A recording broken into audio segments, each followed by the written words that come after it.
안녕하세요. 너너블리TV 너너블리입니다. 너너블리의 이야기어때 코너에 오신 것을 환영합니다. 오늘의 주제는 건망증과 치매의 차이점입니다. 여기서 치매는 환자와 그 가족들의 삶의 질을 현저히 떨어뜨리며 1인당 연간 관리 비용이 2천만 원에 육박하는 등 관리도 힘든 질환인데요. 오늘은 치매가 건망증과 어떤 차이가 있는지, 치매의 원인과 증상은 어떤 것들이 있는지 알아보려고 합니다. 궁금하시다면 채널 고정해 주시고요. 시작해 보도록 하겠습니다. 분명히 기억을 해야지 라고 생각했는데 자주 깜빡하거나 물건을 자주 잃어버리면 건망증인 건지 아니면 혹시 치매인 것은 아닌지 걱정하시는 분들이 종종 계시는데요. 건망증과 치매에는 어떤 차이점이 있을까요? 우선 건망증과 치매의 정의를 각각 알아보면 건망증은 영어로 amnesia라고 불리는데요.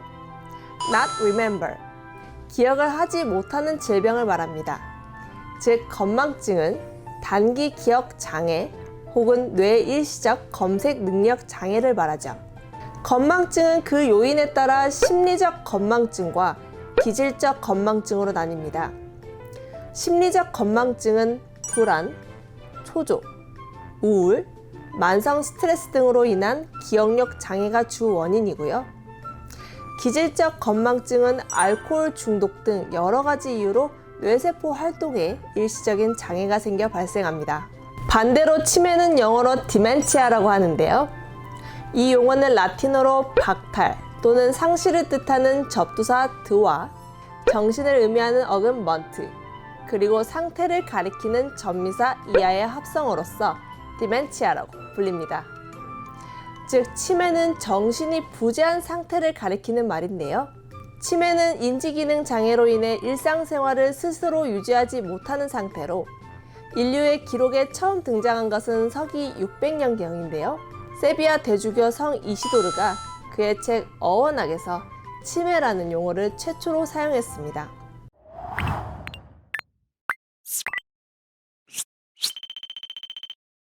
건망증과 비교해보면 치매는 단기 기억뿐만 아니라 기억력 전체가 심각하게 손상됨은 물론 판단력과 언어 능력, 작업 능력도 현저히 떨어지게 됩니다.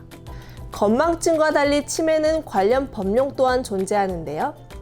치매관리법 제2조 제1호에 따르면 치매의 법률상의 정의는 퇴행성 뇌질환 또는 뇌혈관계 질환 등으로 인하여 기억력, 언어 능력, 진압력, 판단력 및 수행 능력 등의 기능이 저하됨으로써 일상생활에서 지장을 초래하는 후천적인 다발성 장애를 일컫습니다. 치매와 건망증을 초기에 구별하는 것은 매우 어렵지만 치매에서 기억력 상실과 건망증에서의 그것은 분명한 차이가 있습니다. 임상적으로 볼 때 건망증은 자신이 어떤 기억이 상실되었음을 잘 알지만 치매 환자는 자신의 기억력이 상실되었다는 자체를 알지 못합니다. 다시 한번 요약하자면 건망증은 기억을 하지 못한 것이고 치매는 기억이 없는 것을 말하죠. 그렇기 때문에 치료 방법 또한 차이를 보이는데요. 먼저 건망증을 치료할 수 있는 뚜렷한 약물은 아직 없으며 건망증을 일으킨 원인을 분석하여 문제를 해결한다면 치유가 가능할 수 있습니다. 또한 건망증은 반복적인 기억 훈련을 통해 예방할 수 있죠. 그렇다면 치매는 어떻게 치료하게 될까요? 치매의 치료 및 관리 방법은 그 원인에 따라 달라지게 됩니다. 치매는 그 원인에 따라 알츠하이머 치매, 혈관성 치매, 파킨슨 증상을 동반한 치매, 약물에 의한 치매, 두부 외상으로 인한 치매, 그 외에 바이러스나 대사성 장애 등으로 인한 치매가 있습니다. 치매의 가장 흔한 원인은 알츠하이머병인데요.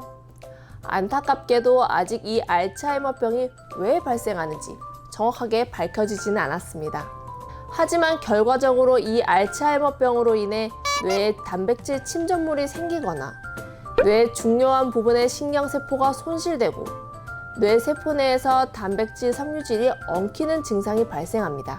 다른 종류의 치매로는 혈관성 치매가 있는데요. 혈전이나 지방 침전물로 인한 혈류 감소로 인해 뇌의 일부가 손상되게 됩니다.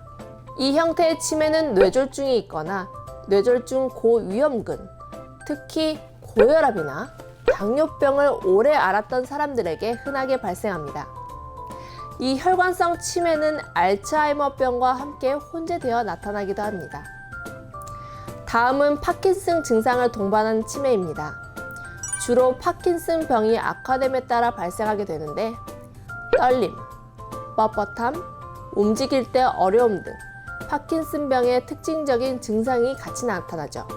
유사하게 루이 소체라는 뇌세포 내 비정상적인 단백질 구조가 생성되어 발생하는 치매도 파킨슨성 치매와 유사한 증상을 나타냅니다. 다음으로 전측두엽 손상으로 인한 치매입니다. 전두엽과 측두엽에 국한된 뇌의 특정 부위에 발생한 뇌의 신경 손실로 인한 것인데요. 이 유형의 치매는 알츠하이머병보다 더 젊은 나이에 발생합니다. 마지막으로 만성 알코올 중독이나 프로스포츠 선수 등 반복적으로 머리 부상을 입었던 경우에 뇌에 누적되는 손상으로 치매가 발생할 수 있습니다. 이는 만성 외상성 뇌병증으로 분류합니다. 또한 헤르페스 바이러스 감염이나 대사성 질환으로 치매가 발생한다는 보고도 있답니다. 만성 치매를 가진 대부분의 노인 환자의 약 60에서 80%는 알츠하이머병으로 인한 것이며 이들 환자 중 다수는 뇌혈관 질환도 동반됩니다.